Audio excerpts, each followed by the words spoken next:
everybody. I'm Elisa Sherman. I'm the CEO of Ellementa. We are a global women's wellness network. We bring women together to talk about cannabis and CBD from the standpoint of health and wellness.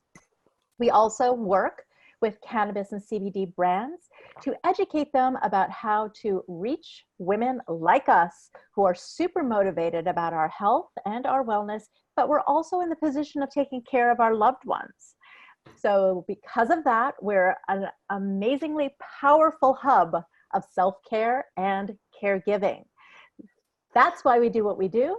And one of the things we love to do is every month, one Sunday a month. If it was every Sunday, I'm not sure if I could handle that, although I would love it. It's a lot of reading. It's a lot of reading.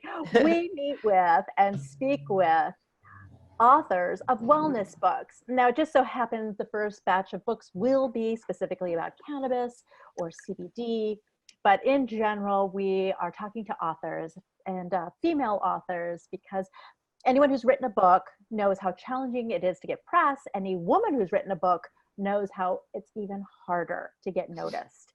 So it's very important to us to support other women. And that's why we're here. So we welcome those who are watching us live right now and those who will be watching us later on video. And here's the book. I'm holding it up. It's gorgeous. It feels so good too. So authors also know, and also avid readers know, not every book feels the same. It really depends on the publisher and how much they invest in the book. But this is gorgeous. It's like silky smooth. It's beautiful, thick pages. It's gorgeous font. It's got really nice call outs, so it's got some color. It also has great photos. I was looking at some of those. Let's see if I can pick one out really quick. Yeah, here's a terrific photo. It really sets a tone. It sets a mood. That's one of the things I like about our book as well. So I've written 12 books. And so so the 12th book is called Cannabis and CBD for Health and Wellness. And it's gorgeous. It's got photos from Aaron Scott, a photographer in the Bay Area. And they just made it a beautiful book. And I had that same feeling when I was reading your book, very just tactile, which is a really neat thing, especially because this is such an experiential kind of topic. Totally. Yeah, totally. I love the pages. They said that hemp paper was too expensive, but they found a paper that feels like hemp. It feels like natural, like a kind of a recycled paper, a very earthy paper. Yeah, so we're not even talking about the contents of the book yet, just the feel of the book, which is part of the experience because I go out of my way to buy these books, the physical book. As a way to support the author, but also because I still love that tactile experience. And I think that's why book clubs are still so valuable and important. And it's a very visceral experience.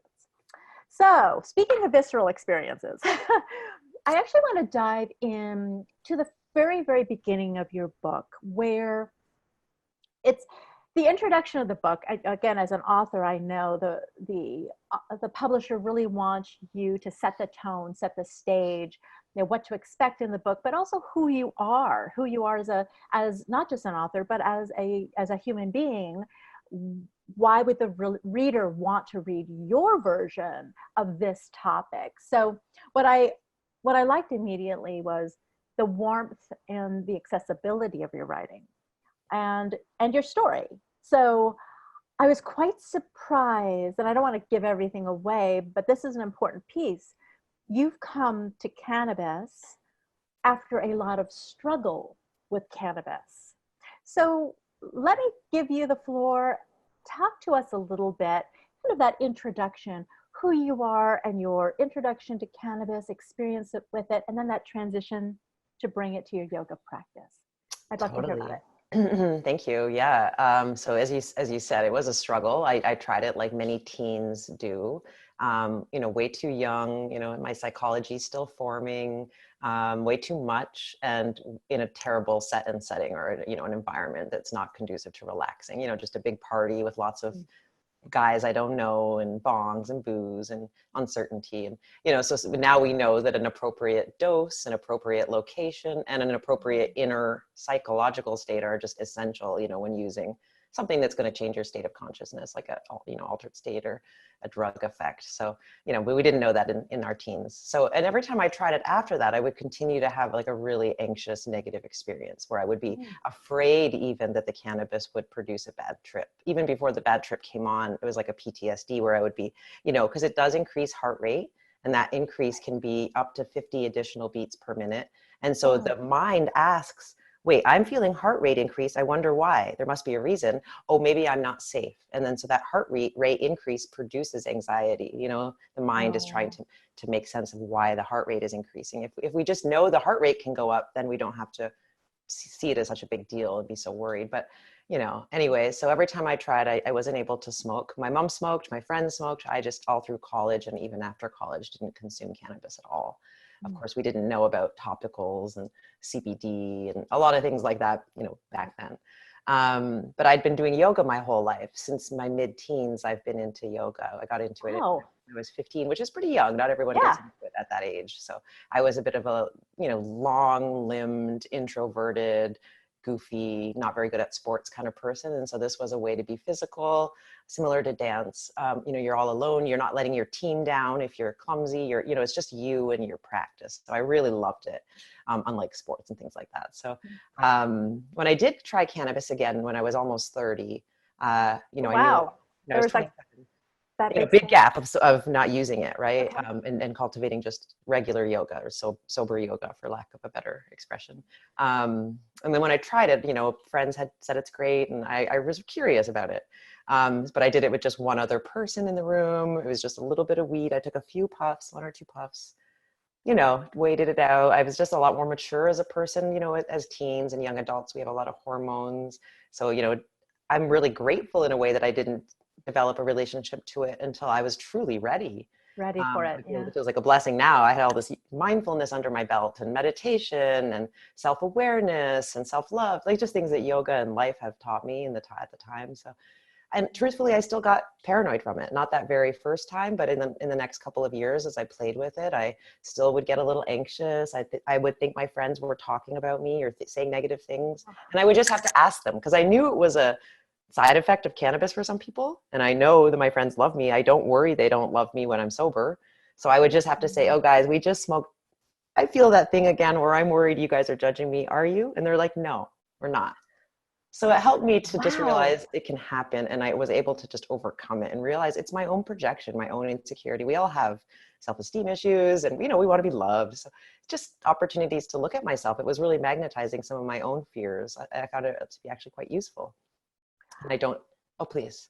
No, yeah, I was just thinking so it's magnifying, it's like making bigger fears while it's also alleviating certain things. True, right?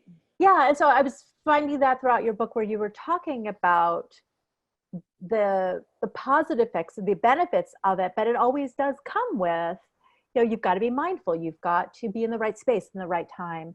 So how did you begin to then move from this paranoia feeling to finding that right place in that right space?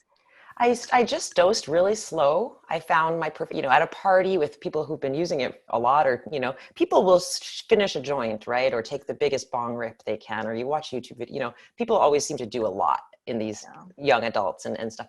But, you know, as I'm older, just realizing, you know, 1 puff might be plenty for many people who are new to cannabis. And so a big part of my teaching in yoga, and start low and go slow.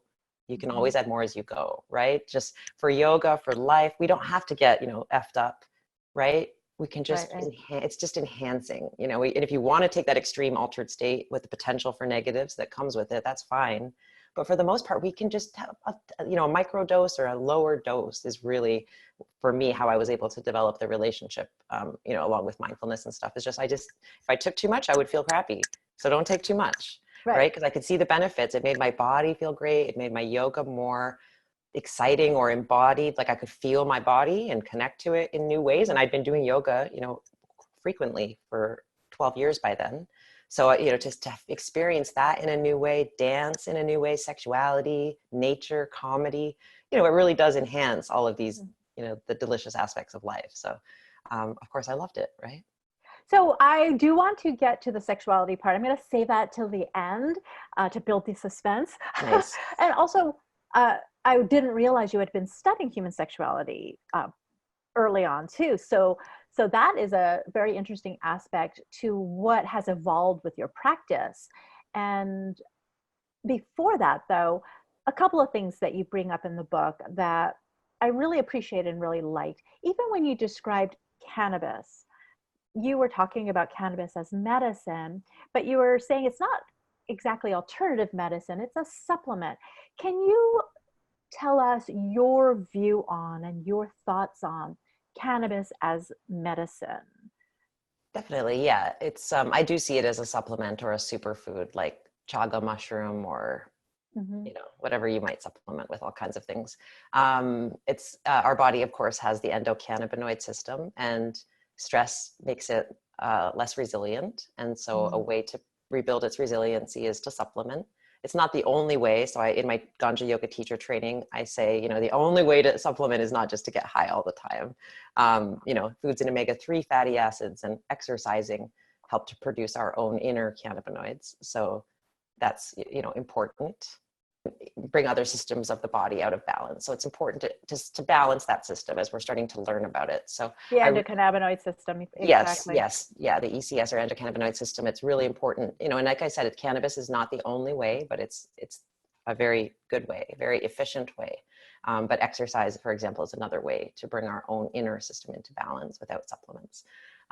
So I do see it as a supplement, and a lot of things are not good for you if you take too much of them, right? If I only ate kale for breakfast, lunch, and dinner, even though it's a superfood, it wouldn't be good for me, right? Right. So Yeah, even though it's a exactly. superfood or a supplement, there's the conversation about frequency of dose and Mm-hmm. then the dose itself, and each person will be different. Some people do find best benefit to supplement 10 times a day. And so there's nothing wrong with that if that's truly their best frequency.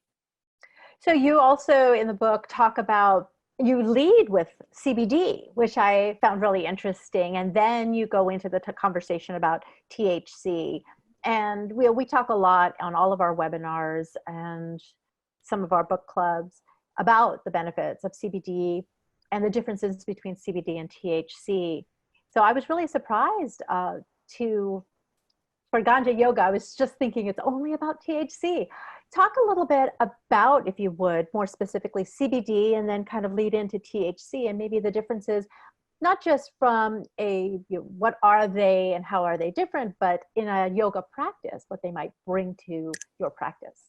Yeah, totally. Yeah. So I like to lead with CBD because culture at large has a bigger sort of picture about it or bigger understanding. I feel like there's still a lot of propaganda around THC as a medicine. Right. So I started by, something we can all get on the same page with easily, that CBD has a lot of medical properties, a lot of medical benefits that can enhance health, but also can enhance yoga, anti-inflammation, anti-anxiety, sleep aid, pain reliever, anti-cancer, lots of things, neuroprotectant. Anti-inflammation, if I didn't already say it. So anyway, so it's a medicine that that we've been legally allowed to research, and therefore we can see there are a lot of benefits. And then we can, of course, people want to capitalize on it, so that facilitates research and public knowledge. So it's great. It's great that everyone knows about CBD, but the THC health benefits have not been, because of propaganda, they've not been researched as deeply. And also there is, I believe, a sort of cultural fear around altered states that aren't caffeine, alcohol, tobacco, and sugar. Those four are allowed. Right. And they do produce altered states in various ways. States, yes. And also, it was very interesting. I was speaking to a doctor the other day, and they said, we're all consuming one of the most addictive drugs. Yeah. It's on every street corner. It's everywhere. Caffeine. Totally. And sugar is my longest running addiction. Unfortunately, my parents made me a drug addict just because our culture didn't realize that, and I've never kicked it.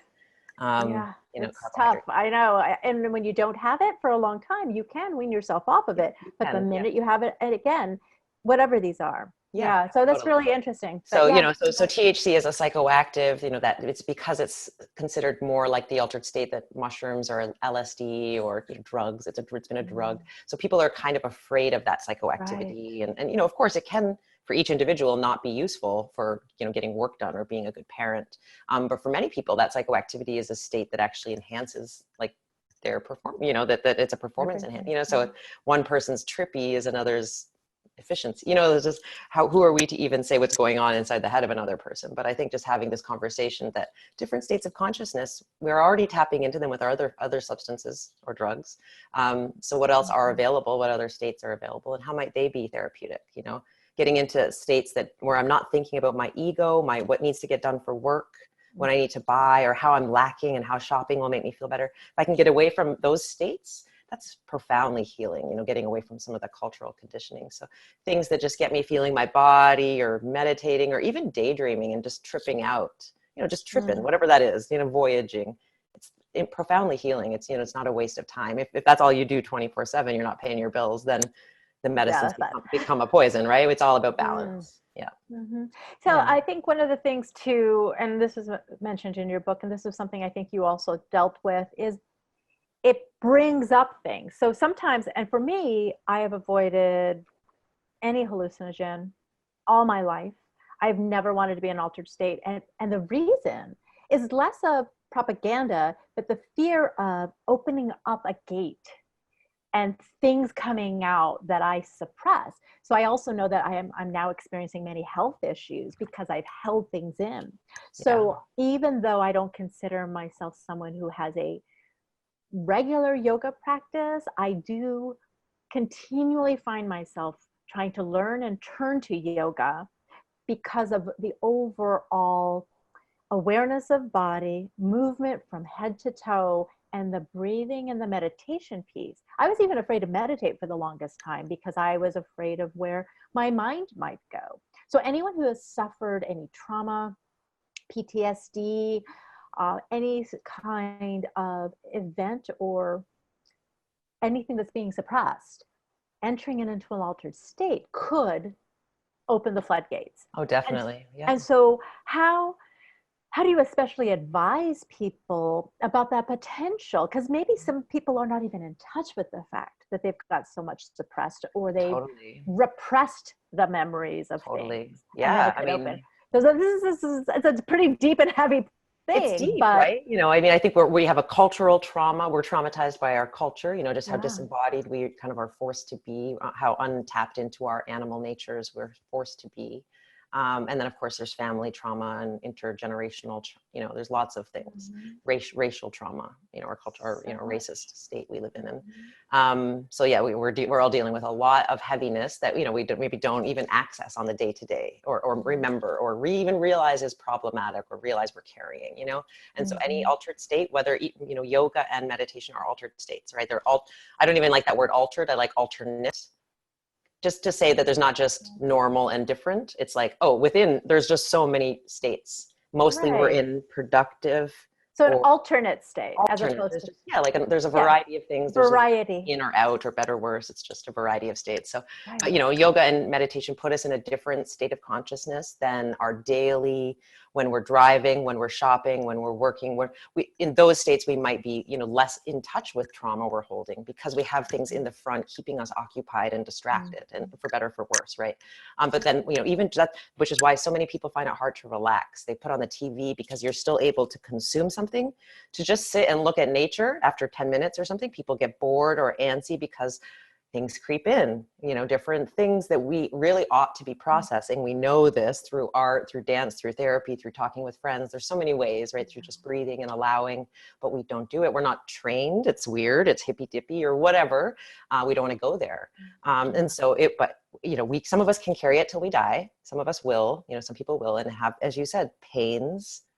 Because heart issues, like fascia holding these like, you know, you know, there it is. You know, the muscles, the tissue. So it's got to, you know, what doesn't get expressed or released will stay. And emotions are biomechanical, they're real, right? A chemical, real thing we can measure changed. And so if I don't express it, and for decades and decades, I'm holding those chemicals, you know? So yoga meditation takes us there, right? And so people sometimes cry for no reason after a yoga class. You know, this is sober, normal yoga, but just the fact that you were slow and you were still, you don't even know, you don't even remember, but there's some grief you were holding, Mm. you know, or some anger. And you just get home, you're just like, I don't know why I'm in a weird mood after that yoga. I'm in touch with my emotions, right? Right, right. The thing there is to pound the heck out of a pillow, right? Something non-violent. You don't have to go into it with your mind. Like, if you don't know what the garbage is, you could still take it to the trash. You could still take it to the curb, you know, I like that. release it. Go for that jog, have that hot shower, rah, make that sound. You know, when two ducks get mad at each other and they have an altercation, they'll flap their wings after and release it. Even if they don't fight, you know, they didn't, you know, he'll just be like, you bugged me. You know, it'd be so great if I could just say, you bugged me when it happens, right? Right. Hey, I was at the water cooler first. Like if I could just, right now that scene is immature and weird. We have to bottle it up and hold it in and be sophisticated and civilized. But what's that doing to our animal natures? You know, and I'm not advocating for violence, but if we could just be expressive, you know. But anyway, see, you asked, I'll answer. Yeah, well, I think that's one of the things besides yoga and cannabis separately, together, it seems like a powerful way of reaching in and releasing. Is that correct? Totally. And a lot of my students don't come for that reason. They might not know that's what's going to happen, or it doesn't always happen in this deeper way we're talking about trauma. But the first layer that everyone experiences is relaxation. And so that's the piece that I'm, you know, marketing or focusing on. And that's what I want to give them. From that, if they can be relaxed with me and with cannabis and in that group and in that pose, then anything else that might happen, you know, it's not all scary and dark shadow work. Sometimes it's trippy and ecstasy. But whatever happens, I got them relaxed so that altered state is going to feel like useful, good, like something they can integrate. Even if it's deep and heavy, they're present, they're relaxed, right? So that's my main thing I'm talking about. I'm not talking about trauma, although I'm trauma informed. And in our Ganja Yoga teacher training, we talk about things can come up. But I don't talk like this or about this, like in my Instagram posts or in my promotional material. It's like a fact I know. And as a holder of the space, I have to be prepared for that. But that's not what I'm sort of, come to Ganja Yoga, you'll heal your childhood wounds. It's not like that. Right. You know what I mean? Okay. Yeah. No, well, yeah, I think that's pretty valid. You're not putting yourself out there as some kind of therapist. No, or, you know, and it's shamanic, but I'm not a shaman, right? You go into journey, you go into therapy, but I'm, you know, the person is healing themselves, you know, or doing it themselves. Yeah. No, I really like that. So I want to let everybody know who is here live with us right now that you can use the chat function to ask some questions. I think if you hover over with your cursor on the video screen itself, a little menu should appear at the bottom and you should be able to click on the word chat. Here, and I'm going to type, you can ask questions here. Yeah, I like all kinds of questions about the book, whatever people want to ask about. You know, I often get asked about the writing process itself, or being a woman author or woman in cannabis. There's that angle. I'm really, you know, open to all the, you know, there's so many directions that this conversation can go that are interesting for me. Yeah, I agree. I get the same kinds of questions as well as a female author. Well, I wanted to move into what I would call the second portion. We're just about halfway through our conversation right now. And this is a topic that we have spoken about with a doctor before. So cannabis and sex, very specifically about the physiological things that happen to women, and also psychic things that happen to women around sex and around aging as well.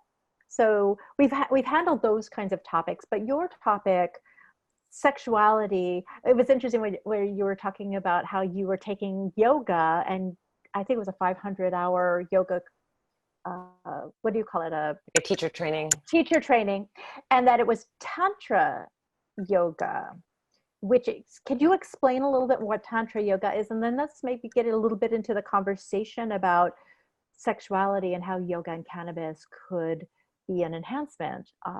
And it's definitely a topic that not everyone will talk about, but we're all thinking about it because we're all experiencing a variety of issues and situations where this could be helpful. Totally.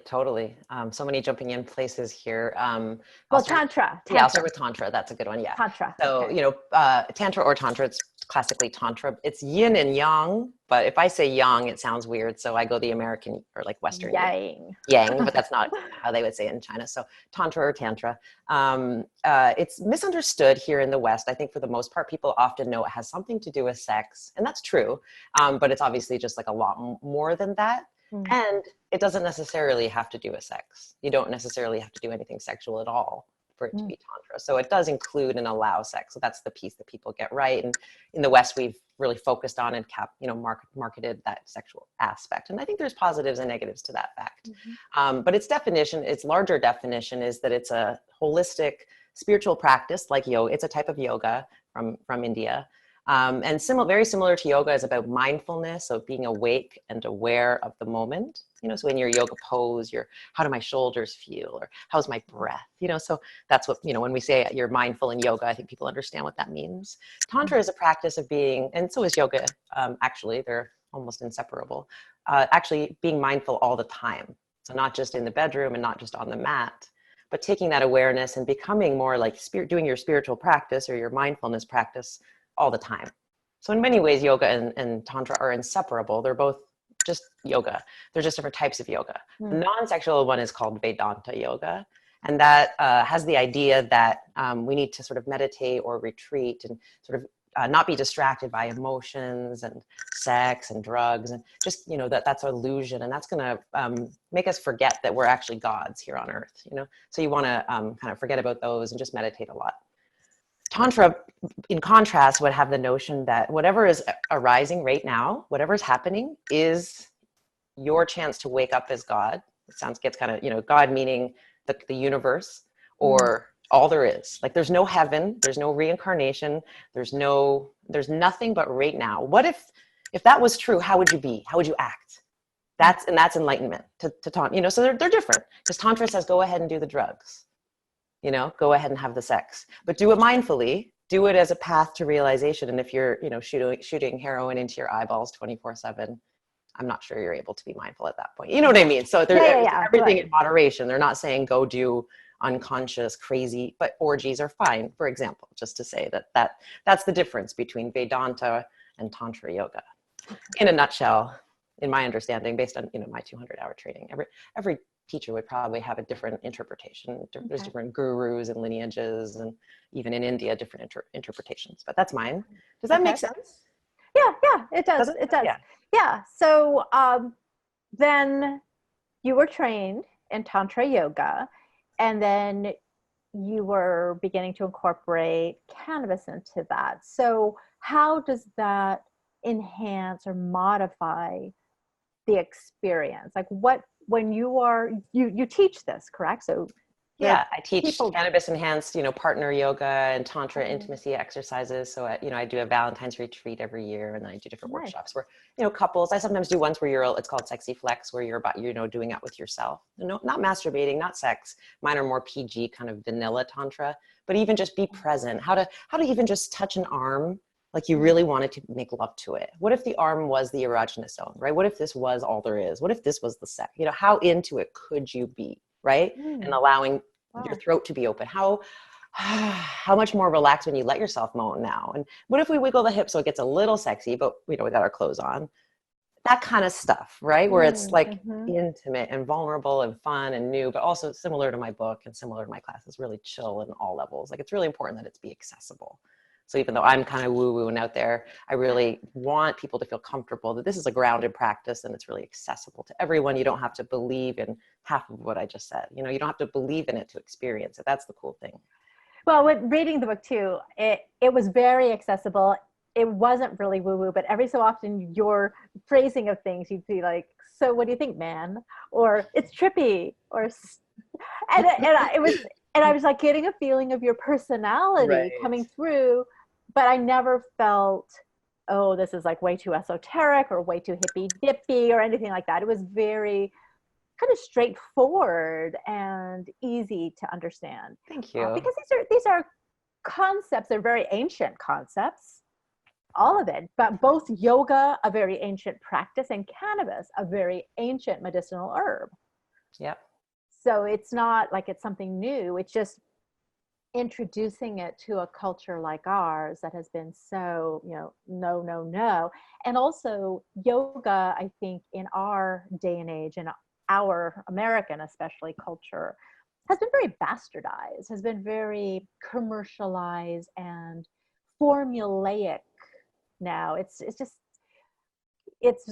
very hard. You need to find a very good teacher who can bring it away from the sort of McDonald's version of yoga, Totally. for lack of a better word. Totally. So how do you navigate that? How do you create something that is so much more grounded and rooted in ancient practice? And Yeah. how to and not just you as Dee Dussault. I love the fact Nice. I can now pronounce your name properly. I love it. You did it. But also for us, for Yeah. those of us who would like to pursue this, how do we stay rooted in that place? Totally. It's interesting because what I was thinking about when you were talking about how a lot of studios are, commercialized, they're also really fitness oriented. It's, yoga is, because we're so time starved, we multitask our relaxation practice. That's what yoga was in the 70s, kind of, relaxation / spiritual and, movement practice, but not necessarily fitness movement. So now we're sort of like, let's do it all at, in this quick 45-minute class. Right. So I really think it's important that we understand humans adapted and evolved to have a variety of different movements. We weren't, like you said, the McDonald's, it's like this formulaic, okay, well, the same 32 poses are taught over and over again. And there's 10,000 movements we humans could do, or even probably, more. So part of it is that reintroducing a variety of movements, reintroducing, tapping into our own bodies, like our each student's going to have their own movement needs, the habits and, compensations that they've made over a lifetime. So in that moment, doing another 3 of these isn't as useful as just taking a rest or putting it down and just tapping into the fact that, what, I'm just going to do this in the class. I'm just going to give myself permission. I don't need any more shoulder. I'm not going to get all too up in other people's business with a crazy necessarily, but that we're allowed to modify it more in that it's less kind of militaristic. You know what I mean? That they could lay down and nap or do whatever they want to do, really. I think that's part of it. I'm not even fully answering your question, but I'm saying how we can change how people can change their yoga practice is to understand we need a lot more movements and we need a lot more freedom, and that, that somatic or embodied awareness where we tap in and we feel confident enough to deviate in the class and do what we want to do. I think that's part of it. And that is the ancient part, I think, between then and now, we've had a lot of conquerors, invaders, military, British colonization in India, all of it, right? And so the culture becomes more like Simon says, or follow the leader. I have to do what the teacher says in yoga, instead of, she's suggesting a lunge, but you know what, I'm going to do a child's pose. I don't mind if there's 25 other people lunging right now. I feel I'm allowed to do this in this space. That's what yoga's for, right? I don't have to perform for the group or for the teacher, but I'm doing a practice alongside others, but it's an invitation to my own experience, Oh, I love that. I love how you put that. And I think I have taken a variety of yoga classes over the years, and I do find that the teachers I resonate most with are the ones who verbalize that permission, because we don't often give it to ourselves. Totally. So the ones who say very specifically, we're now going to do this pose. However, do what feels right to you. Right. And if you feel like going into child pose, that is perfectly fine. And especially as I age, I find that I need child's pose a lot more than I used to. And yet hearing that and getting that permission, because many of us go into a classroom-like structure and always think we must follow and obey. And always looking to try to get the A, get the good grade. And so for those of us who are the type A overachievers, yoga can be a very big struggle. And I also think that's, meditation, yoga, so sitting still, being much more in the body can be very disconcerting to people like me, who's very much in my head all the time. Totally. So there is a question that has come through from one of the gals listening, and it's about your online course. Oh, yeah. So this is very, very specific. This might be of interest to several people watching. Can you go over what to expect with the online course? Oh, cool. Pricing, details, certified or certification, anything related to. So she's looking into signing up. Oh, cool. She also says this, which I have to sort of kind of honor her question because it also comes with a little description. I work full Okay. time. I have a 1-year-old around. Wifey duties, and I want to make sure I can commit to something like this. Oh, And she also thanks you speaking about the tantra subject. She loves nice. that about you. So Awesome. Oh, okay, there you go. It's quite a full thing, but basically she wants to know if she were to take your course, if you can maybe talk about some of what you offer so anyone listening or watching this later could connect with you. definitely. Yeah. So I'll just kind of break it down. I've been doing the teacher training program in person, and I toured with it this summer as the part of the Ganja Yoga 10-year tour. But teaching, and I'm going to continue to do them in person, but I'm going to start launching that as an online option. And that'll be in the spring. So I'm not sure if that's what she's referring to. So I'm just going to speak to this one first. And so That'd be great. yeah, exactly. So that's one thing that's coming in spring. I don't know the dates or pricing for it, but we're filming the January training so that we can take components of that to help create the online version of it. And then we'll have like a chat, component like this too, and video, type thing like this. So, and then after people do the training with me, they might decide to, if you wanted to do the training, you might go off and call your thing your own brand. And I've recently open sourced the phrase Ganja Yoga, even though I coined it. I've just recently said, you know what, everyone in the world can use it, even if they haven't done my training, because I don't have legitimate right to trademark it as a like I wasn't born in the Indian subcontinent. And so as a person who's been like, I have the skin color of the colonizing race. So as a result, I'm really ambivalent about that phrase. And I've seen people using it who weren't doing my training. So I was, upon reflection, for about a 6-month period until recently, and then I just decided, you know what, go ahead, use it. Like I don't feel right asking people not to. So what I have instead is for people who do my training, who want to become a certified Ganja Yoga teacher, like under my brand, they have to pass like an exam at a certain percent, it's 80%, and do continuing education videos. So it's sort of like the master's degree. So that will be also offered as an online thing coming in spring. So I don't know if these are what she's asking about, but they'll both be available because she could do it at her own pace. Oh, As a well, see mom, that, right? and I think exactly, I was going to say that is really beneficial for any of us who are incredibly busy and unfortunately, multitasking on so many levels. But to be able to fit that in and Totally. find and make space for that is really great. And honestly, after all my different experiences with my own physical changes, uh, perimenopause, menopause, 2 frozen shoulders over the course of 2 years, now arthritis, neck arthritis, a heart condition that after all these scares and tests turned out is called tachycardia, which is pretty common. And it's stress, insomnia, and caffeine. And I know it's not exactly caffeine because I'm very, very minimal on my intake. I do take it regularly, but if I have more than a cup or even more than a third of a cup, I mean, sorry, 3/4 of a cup, I've been watching myself. But then again, I'm very sensitive. It could be that too. But insomnia, yeah. And stress, yeah. Yeah. So I have thought about what it would be like to take a training and become a teacher and to serve women my age, particularly those of us who have been really injured by technology use. We never really talk about how detrimental technology has been. We always talk about drugs and things, but our computers and They're killing us. they're Our killing us. cars, our lazy boy chairs, sitting all the time. That's what we talk about in the training. Sitting. Part of the training is undoing sedentary lifestyle. Even without the cannabis, the ganja part of it, it's Mm-hmm. talking about, our changing our shape. And that's what our ancestors, we used to swing from trees, right?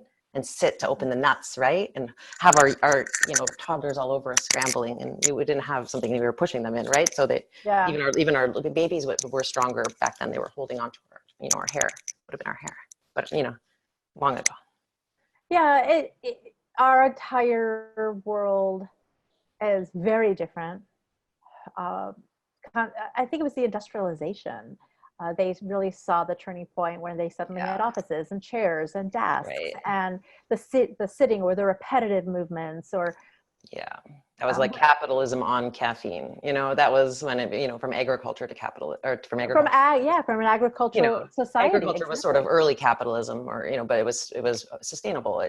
More so, there were still kings and hierarchies and power, Well, stuff like right. that. But So it if we was don't talk better. about if we don't talk about the structural power Right. situation, but we talked about as a farmer Yeah, I would much rather move around all day on a farm than sit at my desk all and day. working the earth and being in touch with the earth. I mean, that's another thing we're just completely not in touch with. Totally.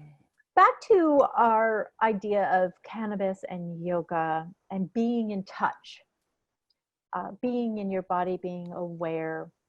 Can you speak to it all, being a woman of a certain age? I mean, you look a lot younger than me, but Oh, thank you. I don't know. Yeah. I'm but not. being in your 40s, Yeah. 50s, 60s, and approaching later years, how can this kind of practice, and you could separate it out, cannabis first, yoga first, or both of them together, how can this serve women as we age? Yeah, good question. Great question. And yeah, a lot of my students are women, sort of in this age, are that is 40s, 50s, and the fastest growing population in yoga is boomers. So more and more older age people are coming to yoga. So I think it's great, and I also think we need to look at like the things we looked at, yoga studio culture that pumps out teacher training. So many these wimpy 200-hour trainings that aren't maybe even correct knowledge. Wow. Because that's how a studio pays the rent, and rent's expensive. Mm. So it's, so first just starting to look, to realize, oh, wait, we need higher quality yoga, that's out there, just to ask for it, to realize, and to slow it down. The slower we move, the more likely we're going to be doing safe movements. And, the more likely we'll be to be mindful. So finding something a little slower, a little less like fitness based, or, whatever. This is a luxury. Not everyone can go to a class versus a gym. Sometimes all you got is your gym's yoga, which is why, the other thing I was going to speak to with that person in the chat room is the launch of Ganja Yoga Online, which is all levels classes that I'm launching in January. Oh, January okay. 1st, right in time for the new year. So actually, yeah. So then people can do it at home, and, all bodies is really the idea, right? All levels, all ages. I actually use the Down Dog app. Oh, cool. Nice. That's how I've been doing my yoga. I was doing it at the gym. Nice. I was lucky to have some really lovely teachers who were less about the fitness aspect and were the ones who were giving the permission, and I really enjoyed them. And then they moved on to other places, and I just couldn't go anymore to the gym. Yeah. So I have my mat in my bedroom, and I roll it out, and then my husband rolls it back, and I'm like, no, I need it Just out leave it because out. Yeah, mine's out. really, It's always out. yeah. Yeah, it's tan. You can't really see it there, but my I see blocks and it. everything are on. Yeah, exactly. Yeah, you're more likely to do things if you keep your foam roller out, or a couple tennis balls. I'm at my standing desk right now. So at least I do have to do a lot of computer work for running Ganja Yoga, running a sex coaching business. Unfortunately, it's a lot less fun and glamorous, and a lot more computer, data entry, It is. talking with people. But a standing desk A standing desk is a great alternative, right? At least I'm still sedentary, or I'm not moving, but at least I'm standing.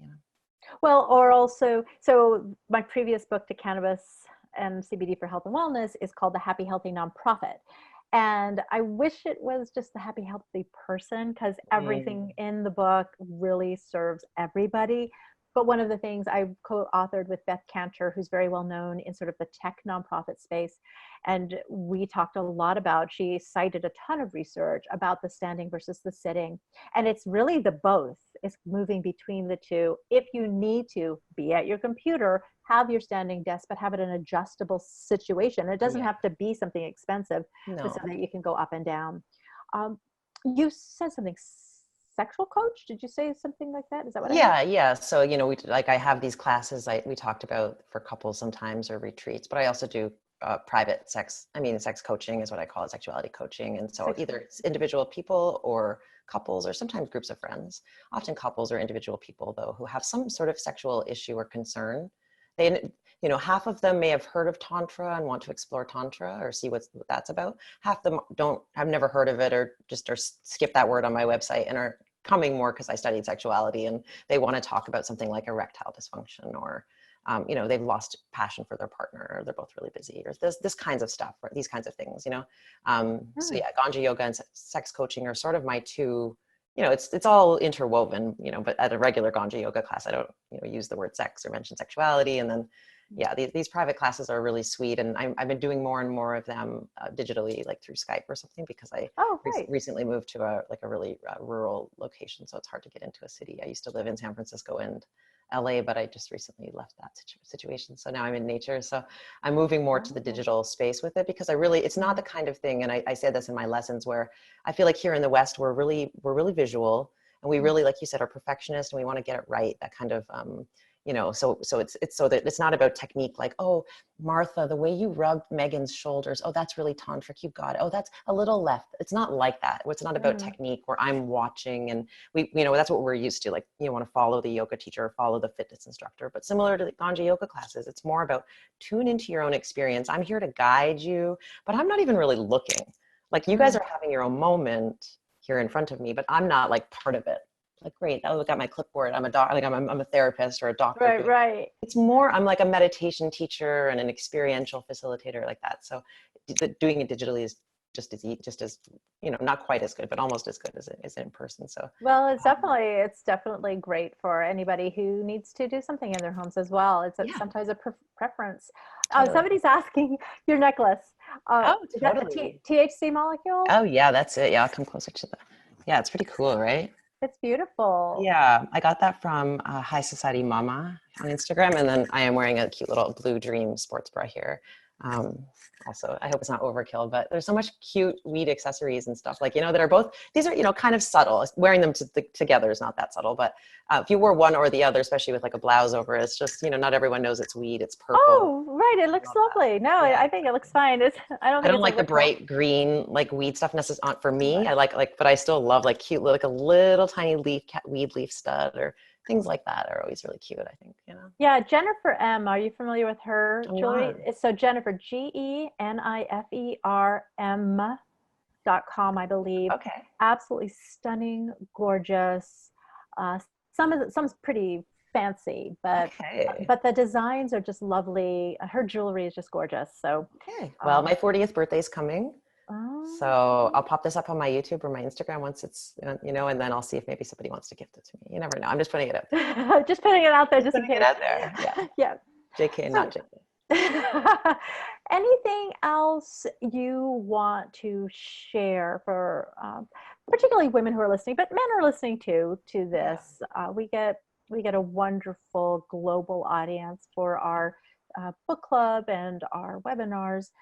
What other kinds of things would you like them to know about your book, specifically in the topics in your book? Yeah, that's a good question. Let me just take a second. I'll flip through too and see if there's. Yeah, we've touched on some really important things. So I'll just start by summarizing. Like, for example, if you're new to cannabis, to start with a lower dose and a safe situation, one other person maybe. Like, you don't have to smoke a lot to play with it, right? And you can start with tinctures if you don't want to smoke.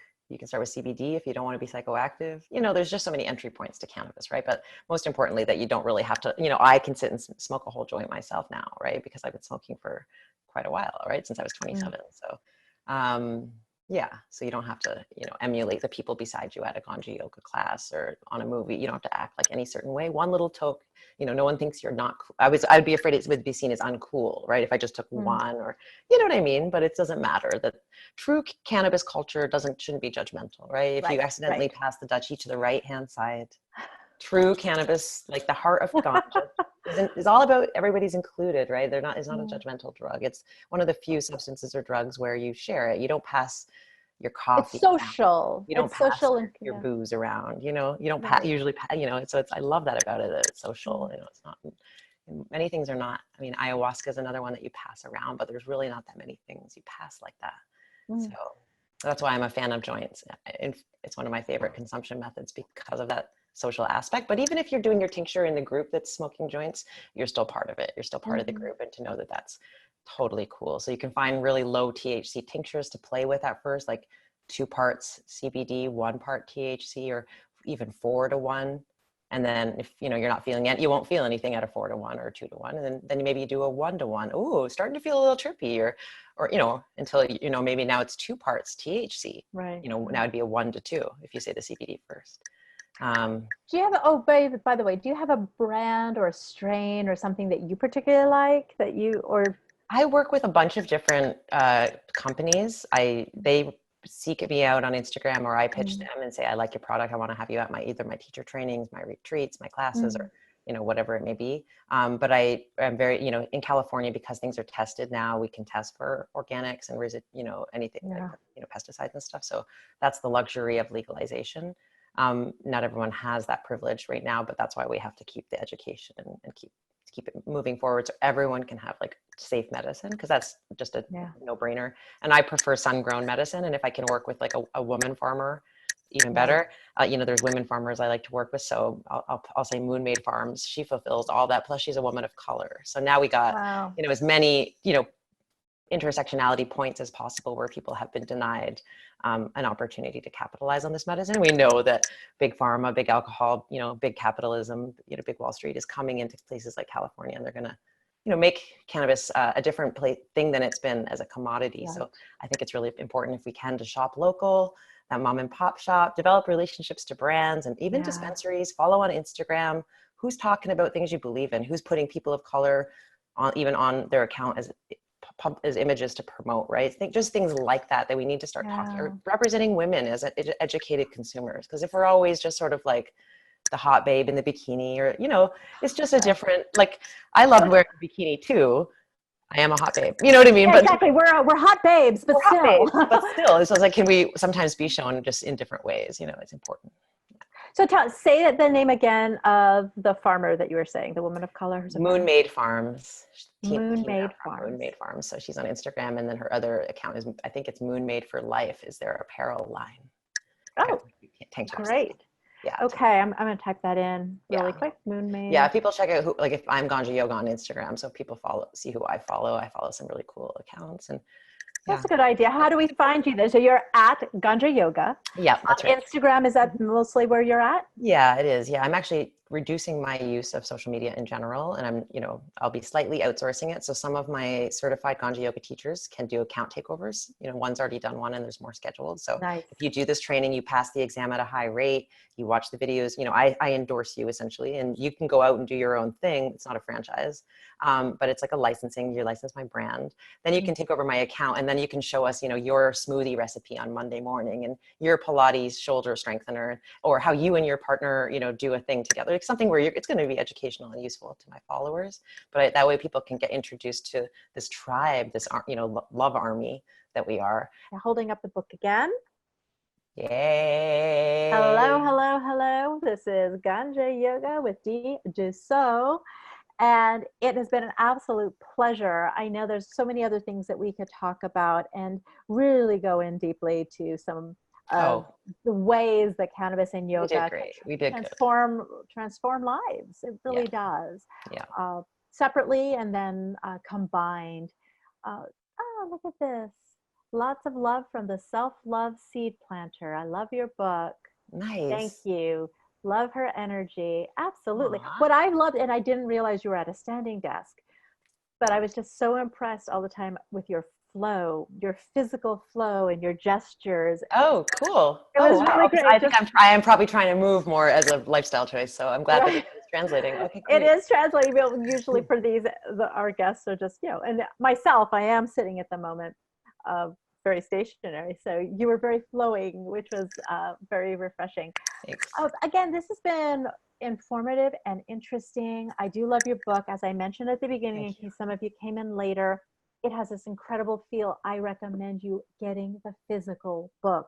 It's beautiful. It's got photos. It's got a great texture to it. And as we said at the beginning, as authors, things like that are so important, and you don't always get it.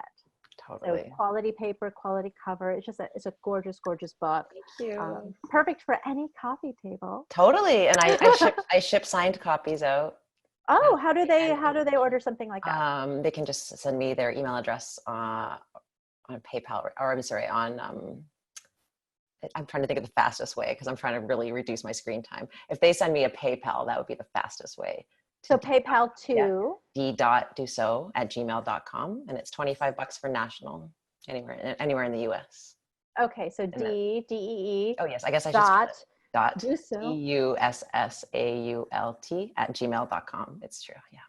So if they PayPal you $25, $25. And in the message, they put their address. address. Yep. And the Please name. put your address. Yes. And the name they want it signed to, if it's different from who they are. That's lovely. We really have to think about saying no to things more. Mm. And then if possible, delegating or outsourcing, just to be on a screen less. So I was just like, or how to funnel it. So you're just like, it's really important to, as we age, like you said, starting to have these injuries, it's abuse injuries, we're abusing our bodies. Yeah. So being much more mindful about yourself, about your time, about your energy. Totally. Yeah. Because carpe diem, right? Carpe diem. This is a life. This is a beautiful life we have. Let's enjoy it, I agree. Well, that's a lovely note to end it on. It's a beautiful life we're having. Let's enjoy it. Yay, Sunday.